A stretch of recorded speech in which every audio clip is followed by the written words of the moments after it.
Hello guys, this is V-Word Cyprus and we will cook this courgette with chicken.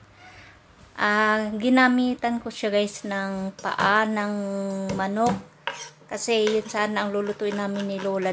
Tig-dalawa kami, binukod ko, nagsarili ako ng luto ko kasi yung luto niya palaging ganun, kaya yan, ginamitan ko siya ng courgette, bale gulay, at saka ang pinaka mix niya is yung hiniwa-hiwa ko nga na chicken legs na inalisan ko ng buto.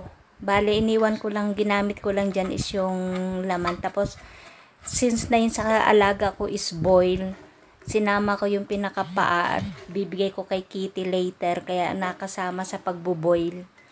Tapos yan, nahiwa ko na yan. Tapos yung chili guys, pang last yan, para hindi siya masyadong maanghang. Panghuli ko siyang ilalagay sa aking lulutuin. Yan na nga, tinanggalan. Nakita nyo sa video, tinanggalan ko na ng buto. Inalis ko yung laman niya. Yan, ganyan guys. Sibuyas, bawang, chili, at saka courgette. Yan lang guys ang ating ingredients for today's video. Simple lang pero ang sarap niya guys. Yan, painitin natin yung mantika. Pero nailagay ko dyan yung aking bawang at sibuyas nang hindi pa ganun kainit. Pero okay lang, mainit na rin naman yung kawali. Yung mantika lang hindi pa ganun kainit. Pero nasa sa atin lang naman yung basta alam nating luto yung ating niluluto.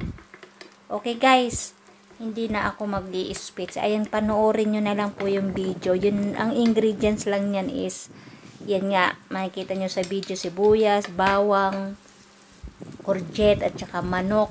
At saka yung ating pinaka pampalasa dyan is pepper. Wala akong nilagay na salt dyan guys. Ang nilagay ko dyan ay toyo, Maggi, tsaka sweet paprika, tsaka black pepper. Yun lang ang pinang ko dyan. Isang Maggi lang guys nilagay ko dyan. Pero bago ang lahat, lutuin nyo muna guys yung manok. Tapos titimplahan nyo muna lahat-lahat yung manok na yan pagka luto na. Titimplahan nyo. Tapos yan, black pepper, then sweet paprika. Dinamihan ko yung sweet paprika guys kasi masarap yan siya. Pampasarap yan sweet paprika. Kailangan lasahan muna natin yung ating meat, ang ating chicken, bago natin yan, toyo yan guys, bago na soy sauce, bago natin ilagay guys yung ating last na gulay. Kailangan luto na yan yung niluluto ko na yan. Kailangan luto muna yan, at saka ang lasa niya nanuot na. Luto-luto na siya para pag niluto mo yung gulay, kahit kung gaano ka luto lang ang gusto nyo sa gulay, sakto lang or overcook, at least yung ating chicken is luto na talaga. Kaya masarap yan guys, partner sa rice. The partner will be rice. Very good, tasty. Nakakatakam guys. Alam niyo guys, ang daming nakain kong kanin.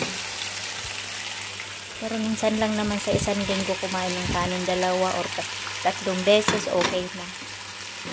Ayan guys, thank you for watching. Continue nyo lang po ang panunood. Salamat.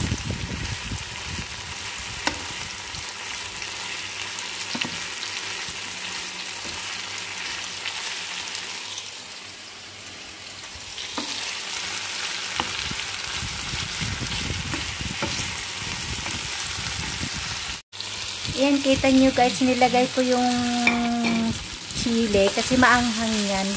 Yung medyo paluto na yung aking gulay dyan, kaya nilagay ko na yung chili. Pero mas maganda kung malapit na talaga maluto kasi maanghang siya guys. Pero sa mga mahihilig ng maanghang, pwede nyo ilagay nyo pa kaagad yung kasabay na ng gulay.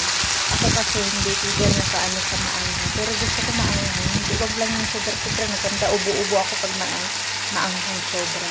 Ang sarap guys ng resulta. Try nyo. Papadami nga lang yung kanin nyo dyan kasi malasa siya eh. Dahil ng courgette, malasa na yung courgette. Tapos yung nadugbe pa dun sa chicken nyo, lalo na mapapadami yung kain nyo. Kaya enjoy the food.